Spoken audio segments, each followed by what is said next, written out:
3. The meeting with Alara Kalama.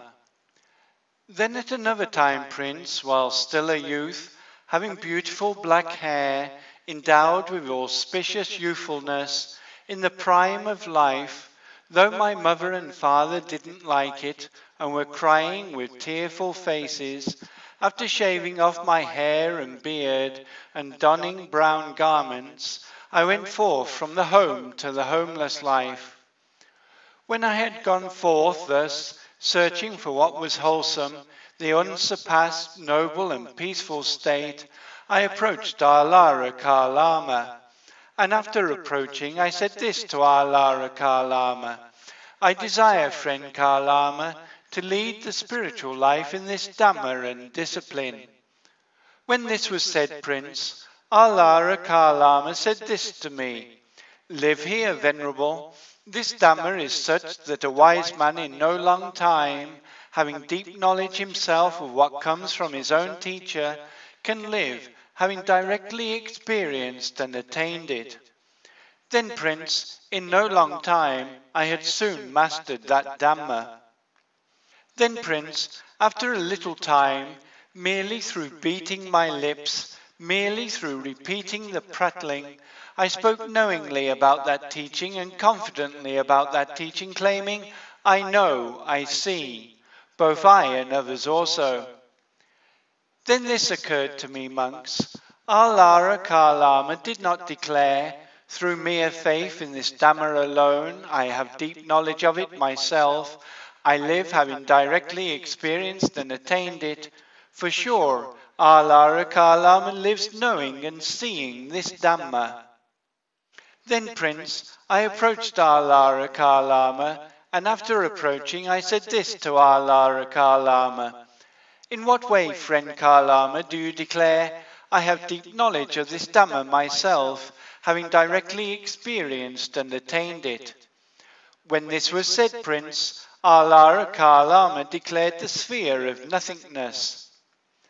Then, Prince, this occurred to me: There is not faith for Alara Kalama alone, for me also there is faith. There is not energy for Alara Kalama alone, for me also there is energy. There is not mindfulness for Alara Kalama alone, for me also there is mindfulness. There is not concentration for Alara Kalama alone, for me also there is concentration. There is not wisdom for Alara Kalama alone, for me also there is wisdom. What if, in regard to the Dhamma that Alara Kalama declares, I have deep knowledge of it myself, I live, having directly experienced and attained it, I were to strive to realize that Dhamma? Then, Prince, in no long time, soon having deep knowledge of that Dhamma myself, I lived, having directly experienced and attained it. Then, Prince, I approached Alara Kalama, and after approaching, I said this to Alara Kalama: Is it in this way, friend Kalama, that you declare, I have deep knowledge of this Dhamma myself, having directly experienced and attained it? In this way, friend, I do declare, I have deep knowledge of this Dhamma myself, having directly experienced and attained it. In this way I also, friend, say, I have deep knowledge of this Dhamma myself, I live having directly experienced and attained it.